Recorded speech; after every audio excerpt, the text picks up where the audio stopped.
যে বন্ধুরা, আমাদের রাতের খাবারটা আমি তোমাদের সাথে শেয়ার করছি। আজ রাতে আমরা খাবো সাবু।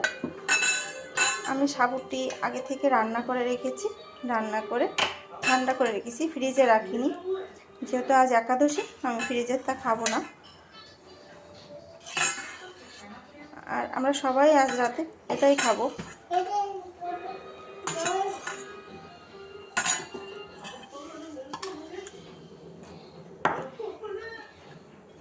এর ভিতরে আমি কিছুটা দুধ দিয়ে দেব।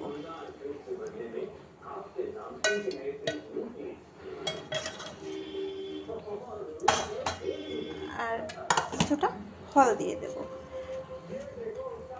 এই যে আমি আম শক্তটি আগে থেকে কুচিয়ে রেখেছি।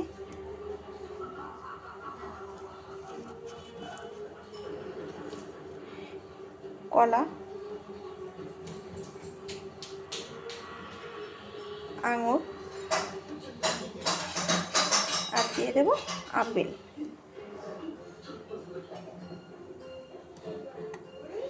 এটা ছিল আজ রাতের খাবার আমাদের।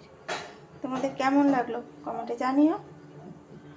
আর তোমরাও এইভাবে বাড়িতে বানিয়ে খেয়ে দেখো, খুব সুন্দর লাগবে। আমি মাঝে মধ্যে এমনভাবে বানিয়ে থাকি, আমাদের খেতে বেশ ভালোই লাগে। তোমরাও এভাবে বাড়িতে বানিয়ে খেয়ে দেখো, খুব ভালো লাগবে। টাটা।